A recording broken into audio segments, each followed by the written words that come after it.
sejahtera buat kita semua. Terpuji bagi nama Tuhan yang sudah memberikan kesempatan kepada kita untuk berada di dalam Ka'bah Tuhan. Tuhan memberkati baik yang ada di sini maupun yang ada di jauh sana, mengikuti lewat live streaming. Semuanya kita mendapatkan berkat daripada Tuhan. Kita masih dengan tema dari timur memancar kebenaran Allah. Minggu yang lalu kita telah mengikuti sampai kepada bagaimana pekerjaan Roh Kudus itu, kaki dia yang dari Asia Kecil, kemudian dia ke Eropa, kemudian dia ke Amerika, dan pada akhir abad yang ke-20 dia berada di Asia Tenggara, Indonesia ada di dalam rencana Tuhan. Puji Tuhan. Mari kita bangkit berdiri, kita baca firman Tuhan Matius pasal yang ke-24 ayatnya yang ke-27. Karena seperti kilat memancar dari timur dan bercahaya sampai ke barat, demikian juga kedatangan Anak Manusia. Terima kasih, dipersilakan duduk kembali. Kalau kita melihat dari kebenaran firman Tuhan tentang pancaran sinar kemuliaan ini, di mana ada firman, di situ ada kebenaran. Di mana ada kebenaran, di situ ada kemenangan. Mujizat terjadi, kuasa Allah boleh dinyatakan, sehingga orang-orang boleh dibenarkan lewat kebenaran firman Tuhan. Kalau sejarah Alkitab menyatakan tentang perjalanan pekerjaan Tuhan, minggu yang lalu kami sudah sampaikan tentang pekerjaan Tuhan mulai dari Asia Kecil, mulai dari Yerusalem, dan itu dimulai semenjak gereja hujan awal yang dipercayakan oleh Tuhan kepada 12 rasul gereja hujan awal. Di sana ada Petrus, ada Yahya, ada Yakub, dan lain-lain sebagainya. 12 rasul ini adalah rasul inti, meskipun satu rasul yang jatuh itulah Yudas Iskariot, yang akhirnya dia digantikan oleh Rasul Paulus sebagai rasul yang dipakai oleh Tuhan dengan 14 suratan yang disuratkan dalam perjanjian baru, yang menyatakan tentang kuasa dan hadirat Allah yang menjadi bagian keselamatan kepada orang kafir teristimewa untuk datang kepada Tuhan, untuk merasakan keselamatan bersama-sama dengan orang Israel. Saudara-saudara, kita semua tahu bahwa semenjak kematian dari Rasul Yahya, rasul yang terakhir pada tahun 100 kurang lebih di kota Efesus, maka di saat itu mulai terjadi itulah kemerosotan iman dari gereja hujan awal. Saudara, dari abad yang pertama yang dimulai dengan reformasi yang dibawa oleh Tuhan Yesus Kristus. Ketika Yesus Kristus datang, dia mengadakan sebuah reformasi. Reformasi itu adalah sebuah perubahan dari hukum Taurat pada perjanjian lama. Dia perkenalkan, itulah perjanjian baru lewat hukum anugerah dan kebenaran. Yang 1 ayat 17. Taurat sudah diberikan oleh Musa, tetapi anugerah dan kebenaran didatangkan oleh Tuhan Yesus Kristus. Kalau Taurat dengan 10 hukumnya, tetapi anugerah dan kebenaran dengan 7 tingkat imannya. Di dalam Kisah Rasul pasalnya yang kedua, ayatnya yang ke-37-38, mulai dari mendengar firman Tuhan, percaya dan terima Tuhan Yesus Kristus. Yang kedua adalah menyesal dan bertobat. Yang ketiga mengeluarkan buah-buah pertobatan. Yang keempat melaksanakan baptisan air. Yang kelima baptisan roh dan kepenuhan roh. Yang keenam adalah karunia roh, jawatan Tuhan, buah-buah roh, sampai yang ketujuh itulah ketika setia menjadi pengantin Kristus. Haleluya, saudara. Tetapi sayang sekali, ketika mangkatnya rasul pada masa itu, maka terjadi kemerosotan iman dari abad yang pertama sampai sehingga gereja semakin hari semakin suam. Keadaan manusia pada masa itu, orang Kristen dikejar-kejar. Pada masa itu kepalsuan mulai masuk. Pada masa itu ajaran-ajaran akal-akal manusia begitu kuatnya untuk membentuk akan pikiran manusia agar supaya yang didengar bukan lagi semata-mata adalah kebenaran firman Tuhan, akan tapi apa kata manusia. Yang didengar apa kata pemimpin, apa kata kaisar, apa kata raja, dan sebagainya. Saudara-saudara, tapi puji Tuhan, karena Allah tidak membiarkan akan umatnya. Sebab itu firman Tuhan berkata, jikalau tiada ia tinggalkan satu benih bagi kehidupan kita, niscaya sudah menjadi seperti kota Sodom dan Gomora.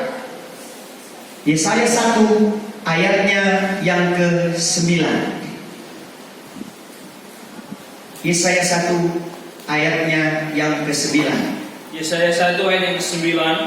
Jikalau kiranya dia ditinggalkan Tuhan semesta alam sekalian bagi kami suatu benih, niscaya kami telah menjadi seperti Sodom dan sama seperti Gomora pun.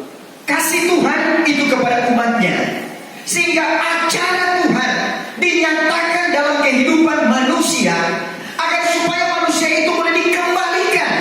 Oleh karena itu pada abad pertengahan yang kedua, sekitar tahun 1500-an, maka diutuslah itulah orang-orang yang dibenarkan pada masa itu. Mereka yang disebut saudara-saudara dengan hamba-hamba Tuhan, kalau sesuai dengan Amsal Soleman pasal yang keempat ayatnya yang ke-18, yaitulah jalan orang benar seperti cahaya terang, semakin lama semakin bercahaya sampai kepada siang yang sempurna.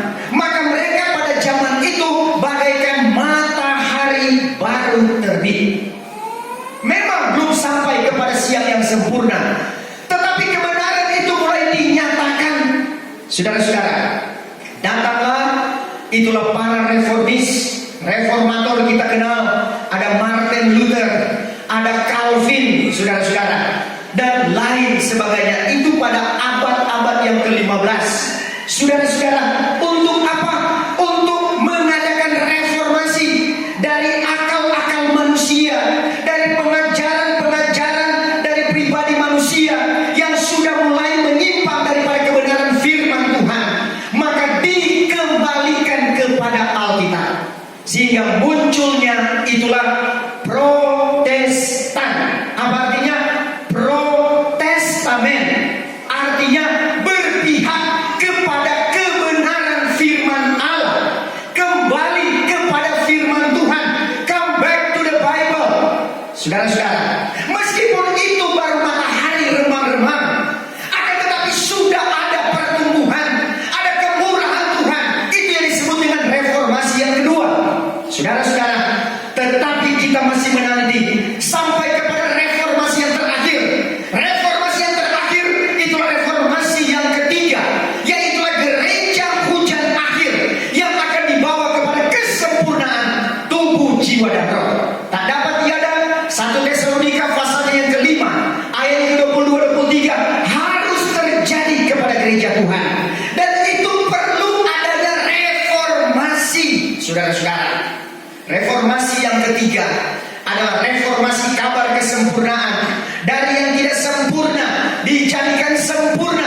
Akal-akal manusia, pengajaran setan-setan itu harus berlawanan dengan Galati 1 ayat 11-12, yaitulah pewahyuan yang langsung daripada Tuhan. Oleh karena itu saudara, di dalam masa penantian reformasi ini, maka rintik-rintiknya pada saat sekarang ini, di mana Tuhan membukakan itulah rahasia-rahasia kebenaran firman Tuhan. Saudara-saudara, apabila Tuhan melakukan sesuatu sesuai dengan rencananya, sama seperti halnya kedatangan Tuhan Yesus Kristus, maka itu didahului oleh Yahya Pembaptis. Yahya Pembaptis itu dibukakan pengajaran kepadanya. Jadi ada materi yang diberikan kepada Yahya Pembaptis sebelum kedatangan daripada Tuhan Yesus Kristus. Sebab itu dengan materi bertobatlah kamu kamu, karena kerajaan surga sudah dekat. Sampai kepada zaman Tuhan Yesus Kristus, yaitulah sampai kepada Yahya 3 ayat 5, yaitu lahir baru daripada air dan roh. Kalau Yahya Pembaptis, dia menyatakan pertobatan sampai dia disebut dengan Yahya Pembaptis, karena memang dia dikhususkan untuk membaptiskan.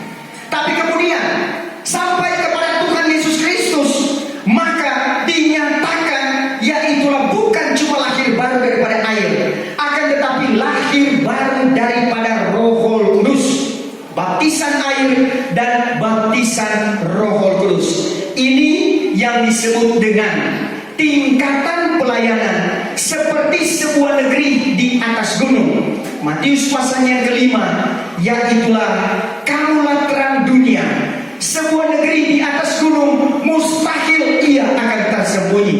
Saudara-saudara yang kekasih, tapi sejalan dengan waktu, kenyataan pelayanan ini yang semakin berlanjut, ternyata bahwa datanglah itulah pengajaran daripada rasul-rasul, tetapi rasul-rasul gereja hujan awal ini diajar dulu dengan materi 4 Injil yang diberikan oleh Tuhan Yesus Kristus. Jadi semuanya ada persiapan, saudara. Tuhan melakukan tidak hanya begitu saja, serta-merta simsalabim langsung jadi. Tidak. Yesus pun datang, dia tidak datang kemudian langsung jadi besar. Tidak. Tetapi dia dari bayi, dia bertumbuh. Ada satu proses. Saya dan saudara melihat sejarah Alkitab bahwa proses iman dari gereja hujan awal pun demikian. Ada materi yang Tuhan berikan. Kalau pada zaman Yesus Kristus, maka terlebih dahulu diberikan materi kepada Yahya Pembaptis. Kemudian ketika masuk pada gereja hujan awal, para murid-murid gereja yang pertama, maka diberikan materi kepada mereka, itulah 4 Injil. Sebab itu banyak di dalam gereja hujan awal itu diberikan wahyu firman. Wahyu firman diberikan oleh Tuhan Yesus semenjak dia berada di bumi. Saudara-saudara, sehingga itu disuratkan di dalam Alkitab. Inilah firman Tuhan, wahyu firman Alkitab yang dinyatakan oleh Tuhan.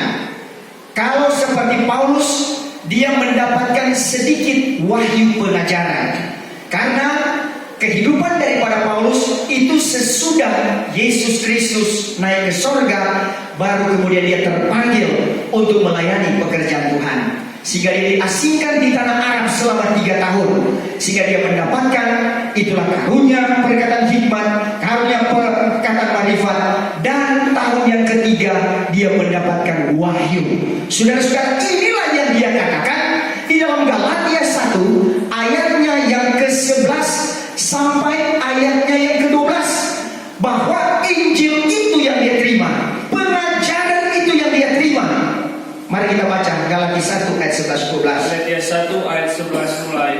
Karena aku memaklumkan kepadamu, hai saudara-saudaraku, bahwa Injil yang telah kuberitakan itu bukanlah pendapatan manusia. Karena bukannya aku ini sudah menerima dia daripada manusia, dan bukannya pula ia itu kupelajari, melainkan oleh wahyu daripada Yesus Kristus. Tetapi oleh wahyu daripada Yesus Kristus. Siapakah Paulus? Paulus itu adalah seorang yang mahir dengan hukum Taurat. Dia berguru kepada guru besar Gamaliel.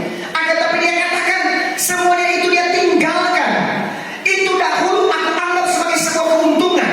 Tapi ternyata ketika kebangkitan Tuhan Yesus Kristus sampai dengan hukum anugerah dan kebenaran yang dinyatakan oleh Yesus Kristus, itu menjadi satu perubahan dalam kehidupan Paulus. Sehingga Galatia 2 ayat yang ke-20 dia katakan, adapun hidupku ini bukannya aku lagi, amin saudara, tetapi Kristus yang hidup di dalam aku. Galatia 2 ayat 20. Galatia 2 ayat 20. Adapun hidupku ini bukannya aku lagi, melainkan Kristus yang hidup di dalam aku.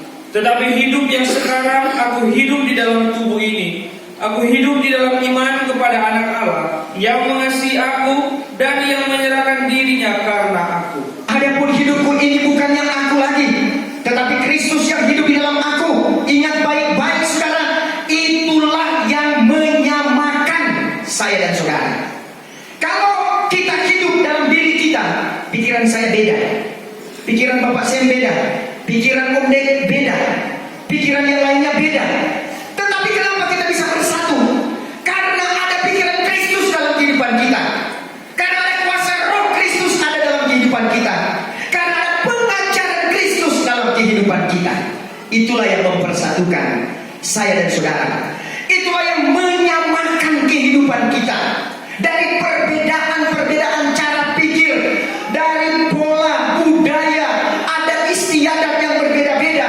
Satu suku dengan suku yang lain, satu bangsa dengan bangsa yang lain. Tetapi dalam Tuhan Yesus Kristus, hidupku ini bukannya aku lagi. Dialah yang mempersatukan kehidupan saya dan saudara.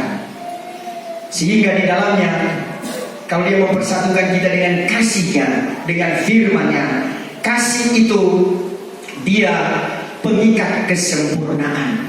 Dia mengikat kita dengan kebenaran. Kalau semua ada kebenaran, bersatu dalam kebenaran, semua akan sepaham dalam kebenaran, semua akan sejalan di dalam kebenaran, semuanya saudara-saudara akan menjadi baik. Sehingga sebagaimana yang dikatakan oleh Rasul Paulus, bahwa bukan dia lagi, tetapi Kristus, kuasa Roh Kudus, di dalamnya ada anugerah-anugerah Allah. Inilah yang telah mengajarkan dia tentang banyak hal di luar daripada hukum Taurat, hukum perjanjian lama, tetapi hukum yang baru, yang Tuhan katakan bukan lagi disuratkan di loh batu, tetapi di loh hati. Itulah hati manusia. Sebab itu firman Tuhan berkata bahwa kita ini adalah surat kiriman yang terbuka. Dari dalam hati kita akan terpancar, itulah mata air kehidupan yang terpancar dalam perbuatan-perbuatan Kristus.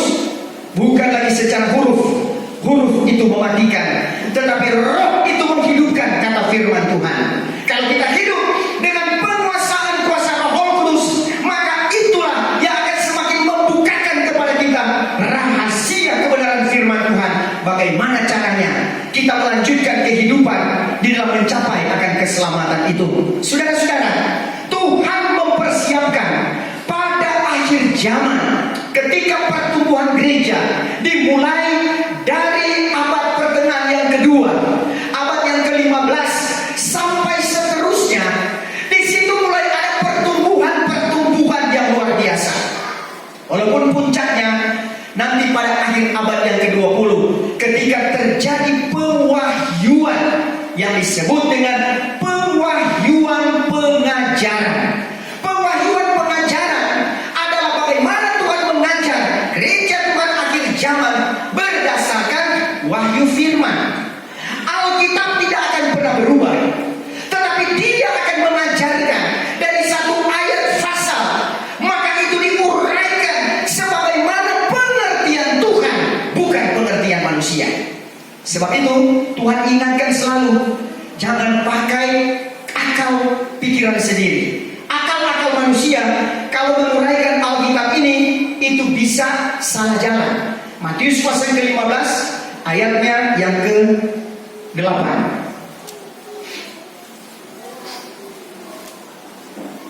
Matius 15 ayat yang ke-8, bahwa kaum ini menghormati aku dengan mulutnya, tetapi hatinya jauh daripadaku. Terus, Sia-sialah mereka itu menyembah aku, karena mereka itu mengajarkan hukum-hukum akal manusia. Maka dipanggilnya pula orang banyak itu, lalu berkata kepada mereka itu, dengarlah dan ketahuilah olehmu, bukannya barang yang masuk ke dalam mulut itu menajiskan orang, melainkan barang yang keluar dari dalam mulut, itulah yang menajiskan orang. saudara-saudara, firman Tuhan berkata pengajaran hukum-hukum akal manusia.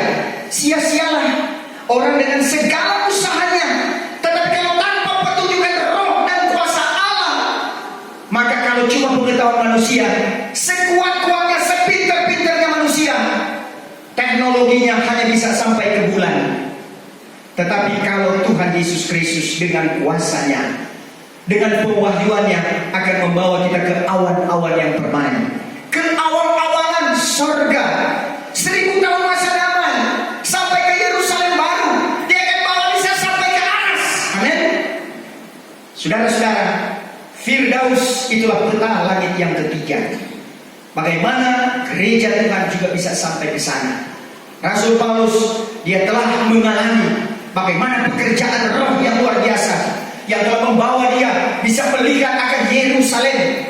Dia bisa melihat bagaimana kemuliaan yang besar. Rasul Yohanes, Rasul Yahya, dia rohnya bisa diangkat, saudara-saudara, untuk diberikan pewahyuan oleh Tuhan, dibawa ke sorga. Bukankah itu hal yang luar biasa? Roh Kudus, dia membawa sampai kepada rahasia kerajaan sorga, rahasia aras, rahasia Yerusalem baru. Bukankah itu mengartikan bahwa harga daripada kuasanya itu, harga daripada anugerahnya itu tak ternilai? Saudara-saudara, saudara mau hargakan berapa itu Roh Kudus?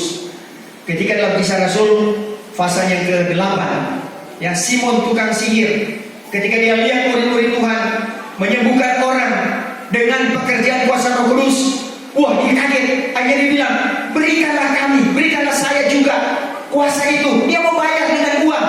Petrus katakan, kamu pikir Roh Kudus kamu bisa bayar dengan uang? Ya, binasalah engkau dengan uangmu. Karena Roh Kudus dibayar dengan hati. Amin, saudara. Dibayar dengan penyerahan kita, dibayar dengan hati kita yang berserah kepada Dia, penyerahan diri kita kepada Tuhan. Kalau kita bisa merasakan cara kerja Roh Kudus dalam hati kita, maka diri kita sendiri pun tidak bisa menahannya.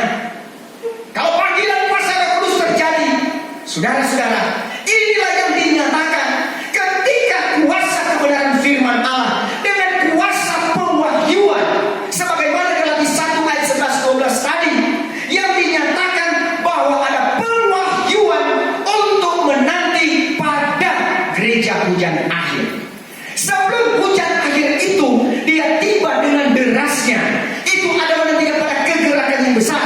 Tetapi materi-materi sorga mempersiapkan sejak dini. Dia persiapkan hamba-hambanya, dia persiapkan jemaat-jemaatnya, dia persiapkan untuk pengetahuan firman, pengetahuan pengajaran, untuk masuk kepada proyek yang besar. Sebagaimana Yesus, ada Yahya Pembaptis sebagai pembuka jalan, ada materi yang diberikan oleh Tuhan. Gereja hujan awal, ada 4 Injil sebagai materi yang Tuhan berikan untuk masuk pada pekerjaan yang besar itu. Maka gereja hujan akhir, sebelum kegerakan besar, diberikan materi sorga yang disebut dengan kabar pewahyuan, yang disebut dengan pelajaran tabut. Haleluya. Yang disebut dengan pewahyuan yang langsung. Kenapa harus pewahyuan yang langsung? Saudara, ilmu tentang kerajaan sorga itu adalah ilmu tingkat tinggi. Mau ke bulan saja,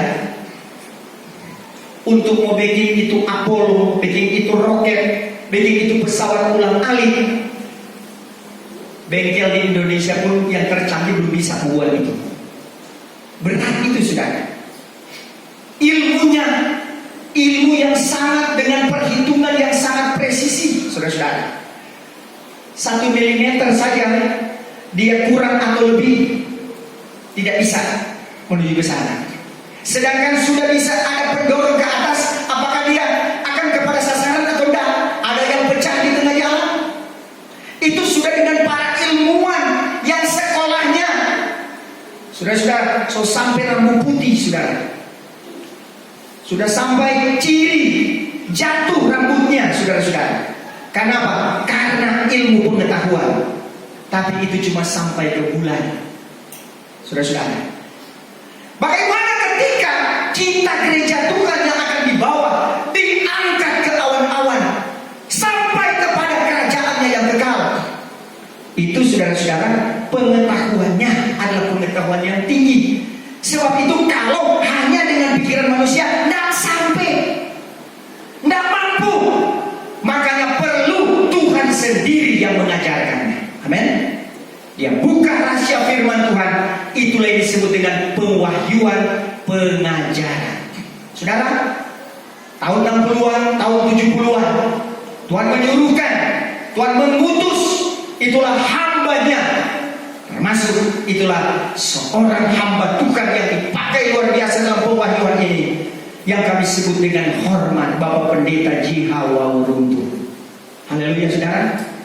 Beliau sudah tiada, beliau telah pergi, tetapi apa yang diberikan oleh Tuhan kepadanya ternyata itu berkembang sampai hari ini. Itu mengembangkan jemaat, mengembangkan gereja, mengembangkan pelayanan, dan terus itu akan berkembang dan akan berkembang terus sampai kepada kegerakan besar. Kegerakan itu akan semakin berkembang. Ini rahasia reformasi yang terakhir. Bagaimana dibawanya kabar pewahyuan oleh Tuhan, diberikan hikmat pengajaran oleh Tuhan, kemurnian pengajaran yang harus terjadi untuk memurnikan akan kehidupan kita, yang akan memurnikan gereja Tuhan, yang akan membersihkan, membasuh kita. Saudara, kalau Yesus pada gereja hujan awal, dia masuk ke Yerusalem, dia bersihkan itu lembaga Allah dari para penjual, dari pedagang dan sebagainya. Para pemimpin-pemimpin Yahudi, pemimpin Israel, mereka sudah salah pergunakan dengan baik Allah. Tuhan bersihkan, walaupun akhirnya harus ada orang-orang yang berkata salibkan dia, salibkan dia. Awal pertama ketika dia masuk Yerusalem, Hosana, mubaraklah ia yang datang dengan nama Tuhan. Kain ditaruh, ranting-ranting menyambut dia. Haleluya. Tapi ketika mulai ada pembersihan, sakit rasanya saudara-saudara. Salibkan dia, tetapi tak dapat dia ada bait Allah itu harus dibersihkan. Haleluya saudara. Demikian bait Allah gereja hujan akhir harus dibersihkan. Yang bengkak-bengkok harus diluruskan. Berapapun harganya, pengorbanan memang akan ada. Melawan arus itu pasti ada. Akan tetapi kita tahu bahwa selagi rencana Tuhan untuk membersihkan bait Allah pada hujan akhir, maka itu pasti akan terjadi. Saudara mau berada di dalamnya? Mau menjadi bait Allah yang dibersihkan, atau mau dipakai oleh Tuhan untuk membersihkan bait Allah yang sudah dikotori? Tergantung saudara-saudara. Apa yang kita rasakan selama ini? Bagaimana pemakaian Tuhan kepada kita? Apakah sebagai hamba Tuhan, sebagai jemaat, apa fungsi kita saat sekarang ini? Sudahkah kita merasakan bahwa ada fungsi-fungsi rohani, fungsi ilahi terjadi dalam kehidupan kita? Saudara-saudara, dan pewahyuan ini yang Tuhan ajarkan saudara-saudara, itulah dengan metode yang disampaikan oleh Tuhan sesuai dengan anugerah-anugerah Roh Kudus, di dalamnya dengan karunia-karunia Roh Kudus. Luar biasa kalau Roh Kudus bekerja, sama seperti Rasul Yahya. Ketika dia berdoa, dia rebah, rohnya itu diangkat, maka diperlihatkan kepadanya, sehingga dia mendapatkan itulah pewahyuan yang disebut dengan kitab Wahyu. Wahyu itu adalah wahyunya Yesus Kristus kepada Rasul Yahya. Wahyu, kitab Wahyu. Alkitab ditutup dengan kitab Wahyu, kesudahan segala yang telah terjadi dan yang sementara terjadi dan akan menuju kepada kesudahannya, itu diterangkan di dalam kitab Wahyu. Oleh karena itu, saya dan saudara, kalau kita berada pada pilihan Tuhan, kita berada pada posisi ketika Tuhan berkata dari timur inilah pewahyuan dari Indonesia, kita sangat bersyukur. Indonesia adalah rencana Tuhan. Orang-orang Indonesia mendapatkan pewahyuan. Orang-orang Sulawesi mendapatkan pewahyuan. Orang-orang Sulawesi Utara pun mendapat pewahyuan. Haleluya saudara. Untuk apa? Mewujudkan firman Tuhan. Dari timur memancar kebenaran Allah. Dari situlah maka akan terpancar, sama seperti Taman Eden. Dari Taman Eden saudara, Tuhan nyatakan kesempurnaan ada di dalamnya. Di dalam Taman Eden ada 3 macam pohon. Ada buah pohon pengetahuan baik dan jahat. Ada pohon permai dan ada pohon pengetahuan. Ada pohon al-hayat. Saudara-saudara, sebab itu ketika Adam dan Hawa mereka jatuh oleh karena buah pohon pengetahuan baik dan jahat, mereka dikeluarkan dari sana supaya jangan mereka pergi makan itu pohon hayat. Saudara-saudara, mereka dikeluarkan meskipun masih ada harapan. Mereka disuruh untuk menuju ke timur. Masih ada terang kebenaran yang bisa menyelamatkan kehidupan mereka. Tapi itulah harganya, harga yang cukup mahal. Dari Taman Eden, taman kesenangan, mereka harus merasai onak dan duri di tengah-tengah dunia ini. Sehingga sampai sekarang ini saudara, saya dan saudara masih ada di tengah onak dan duri. Akan tapi dengan proses spiritual, itulah lewat kesempurnaan, kabar kesempurnaan, itu kembali membersihkan segala onak dan duri, agar supaya saya dan saudara boleh dikembalikan kepada Eden yang telah hilang. Haleluya saudara. Secara rohani, di mana kita bersekutu dengan Tuhan, di sana ada suara Tuhan, ada pekerjaan Roh Allah, ada kuasa pujian, ada kuasa firman, ada kuasa penyembahan. Itulah Taman Eden yang rohani. Ada pemberitaan yang benar, kabar kesempurnaan yang punya janji mau jadikan kita sebagai mempelainya, menjadikan kita sebagai pengantin Kristus. Sebab itu berita kesempurnaan ini bukan berita kematian, bukan berita ulang tahun, bukan berita kesakitan, bukan berita syukuran, pengucapan, tapi berita pernikahan, yaitulah pernikahan dengan anak domba. Kabar pengantin Kristus. Tidak ada yang lebih derajatnya daripada menjadi pengantin Kristus. Oleh karena itu 3 pohon ini yang ada di dalam Taman Eden, saudara, pohon pengetahuan baik dan jahat, memang itu menjadi suatu peringatan. Firman Allah selalu memperingatkan kepada kita mana yang boleh kita lakukan dan mana yang tidak boleh kita lakukan. Saudara-saudara, kalau pohon permai itulah anugerah Allah, dia nyatakan menjadi bagian dalam kehidupan kita, sehingga saya dan saudara bisa difasilitasi dengan fasilitas sorga. Itulah anugerah Roh Kudus, baptisan Roh, kepenuhan Roh, karunia Roh Kudus, jawatan Tuhan, buah-buah Roh. Saudara-saudara, dia memberikan itu kepada kita supaya kita terfasilitasi dengan karunia-karunia Roh Tuhan. Ada petunjuk-petunjuk yang Tuhan berikan. 1 Yakobus 2 ayat 27. Karunia itu bukannya palsu, tetapi dengan dia kamu diajarkannya, maka tetaplah kamu di dalam dia. Saudara-saudara, kita perlu karunia-karunia itu. Jemaat sekalian, kembangkan setiap talenta, setiap karunia yang Tuhan berikan. Itu sangat kita butuhkan, karena dengan hal itulah yang akan membuat Taman Eden yang rohani itu boleh menjadi bagian kehidupan saya dan saudara. Ada pohon hayat, firman hayat, firman Allah, kabar dari sorga, kabar kesempurnaan. Itu sangat identik. Jadi kalau Taman Eden itu sama dengan kamar maha suci kalau di dalam tabernakel. Di kamar maha suci ada tabut perjanjian. Di dalam tabut perjanjian ada 3 alat ini, yaitu ada 2 loh batu. Itu kalau di dalam Taman Eden itu disamakan dengan itulah pohon pengetahuan baik dan jahat. Kalau tongkat Harun yang bertunas berbicara tentang anugerah Roh Kudus, itu sama dengan itulah pohon permai yang ada di dalam Taman Eden. Sedangkan alat yang ketiga, kalau di dalam peti perjanjian itu ada bokor emas yang berisi mana, maka itu adalah pohon hayat yang tidak akan pernah rusak. Pohon hayat, saudara-saudara, firman yang kekal yang masuk dalam kehidupan kita, bukan lagi bokor yang terbuat dari tanah, tetapi bokor daripada emas. Haleluya, yang diliputi dengan kuasa kemuliaan kuasa Roh Kudus. Sebab itu kalau bokor yang berisi mana ini mana itu tidak busuk, saudara. Tidak membusuk. Mana kalau dia sudah dipungut sekarang, tidak bisa sampai besok hari, kecuali masuk pada hari Sabat.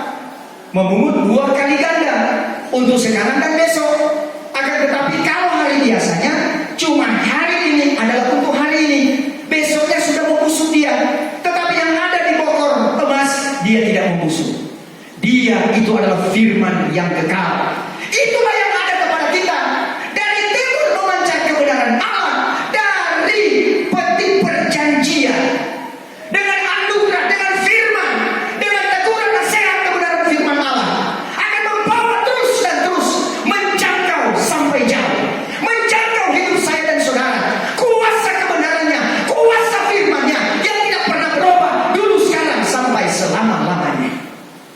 Dari timur memancar kebenaran Allah. Dia berikan kepada kita, itulah sungai air kehidupan. Ada sungai Pison, Gihon, Hidrogel, dan Efrat. Saudara-saudara, itu semuanya ada sungai air hidup. Yesus sebagai Raja, Yesus sebagai hamba, Yesus sebagai anak manusia menanggung sengsara, Yesus sebagai anak Allah. Dia kerjakan keselamatan buat saya dan saudara.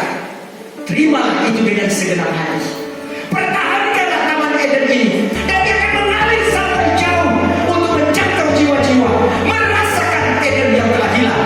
Timur matahari, saya dan saudara mendapatkan pewahyuan itu. Pelihara itu dengan sebaik-baiknya. Kita menanti itulah sampai kepada terang siang hari, sampai kepada kesempurnaan gereja Tuhan. Tuhan Yesus memberkati.